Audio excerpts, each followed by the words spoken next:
یہ بات ہے اس زمانے کی جب پورا عرب ڈر اور خوف کے سائے میں جی رہا تھا، جہاں ایک انسان صبح گھر سے نکلتا تو اسے نہیں پتہ ہوتا تھا کہ شام تک وہ زندہ واپس لوٹے گا یا لوٹ لیا جائے گا۔ Get the gold! Don't let them escape! Help us! They are taking everything! Move faster! Burn the wagons!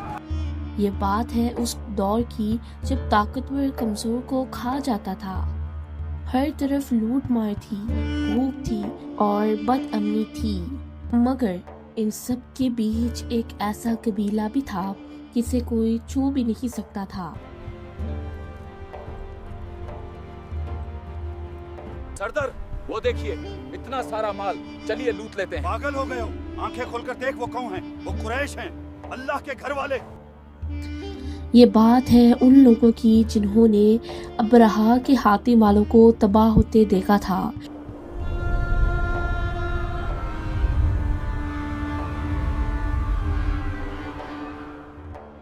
جنہوں نے دیکھا کہ کیسے چیڑیوں نے بڑے بڑے لشکروں کو بھوسے کی طرح اڑا دیا۔ یہ عزت، یہ دبدبا، یہ سیکیورٹی کسی اور کی نہیں بلکہ قریش کی تھی۔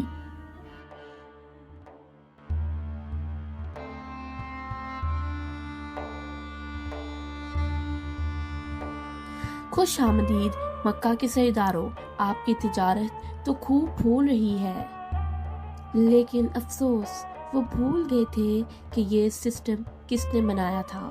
یہ بات ہے ایک احسان فراموش قبیلے کو یاد دلانے کی، یہ بات ہے سورہ قریش کی۔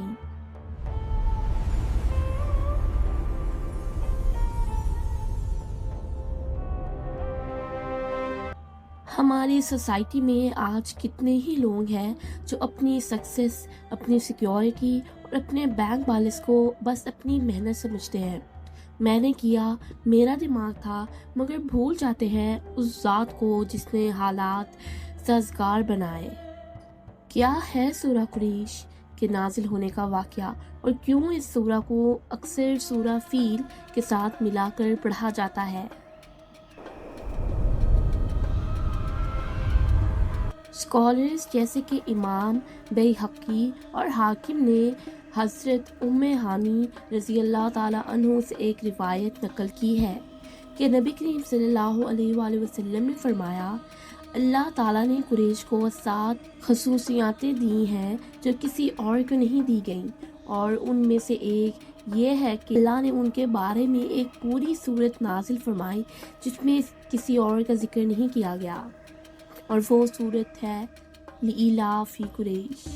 اس سورہ کا کنیکشن سیدھا سورۃ فیل سے ہے۔ جب اللہ نے ہاتھی والوں کو تباہ کیا تو پورے عرب میں قریش کی دھک بیٹھ گئی۔ لوگ کہنے لگے، یہ اللہ کے لوگ ہیں، ان سے مت الجھنا۔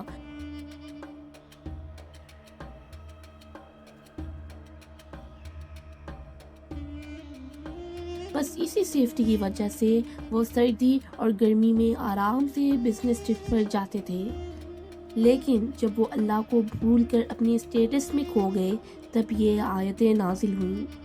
تو چلیے اب اس سورت کو سمجھتے ہیں سائنمیٹک انداز میں۔ یہاں لفظ الاف بہت گہرا ہے۔ اس کا مطلب ہے کسی چیز سے محبت ہونا، کسی چیز کی عادت پڑ جانا، کسی چیز کا آسان ہو جانا۔ اللہ انہیں یاد دلا رہا ہے، اے قریش، تمہیں جو یہ عادت پڑ گئی ہے، یہ نہ کمفرٹ کی، یہ جو تمہاری لائف سیٹ ہو گئی ہے، یہ کس کا کرم ہے؟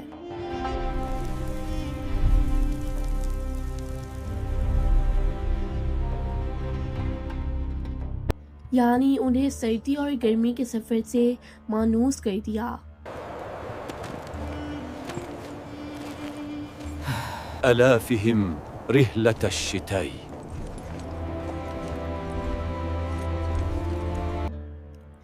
مکہ ایک بنجر زمین تھی، وہاں کھیتی باڑی نہیں ہو سکتی تھی۔ اگر تجارت نہ ہوتی تو یہ لوگ بھوکے مر جاتے۔ تو یہ لوگ کیا کرتے تھے؟ گرمیوں میں ٹھنڈے علاقے شام جاتے تھے اور سردیوں میں گرم علاقے یمن جاتے تھے۔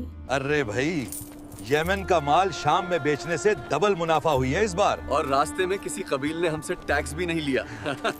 دیکھ رہے ہیں آپ دوسرے قبیلوں پر حملے ہوتے ہیں لیکن قریش VIP پاس لے کر گھومتے تھے. کیوں؟ کیونکہ وہ کعبہ کے رکھوالے تھے. اللہ نے انہیں ٹریڈ روٹ کا کنگ بنا دیا تھا.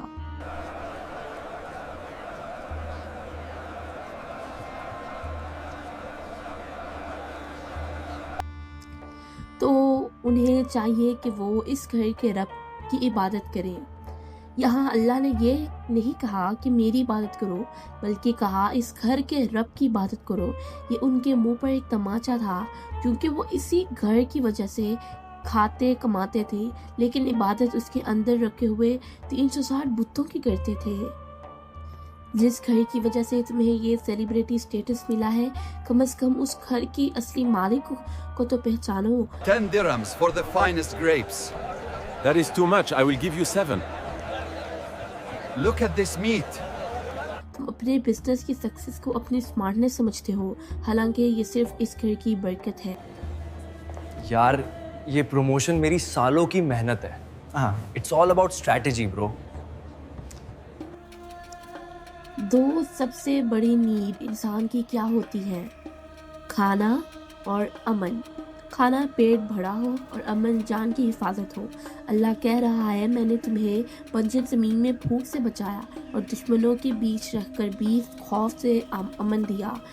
ابرہا کے ہاتھی والے آئے میں نے بچایا, ڈاکوؤں سے بھی میں نے بچایا. اس کے بدلے میں شکر کہاں ہے, عبادت کہاں ہے؟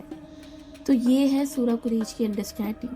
لیکن سوال وہی ہے 1400 سال پرانی اس صورت کا آج پوچھتے اور آپ سے کیا لینا دینا؟ ہم تو کوئی یمن یا شام کی طرف سفر پر نہیں جاتے.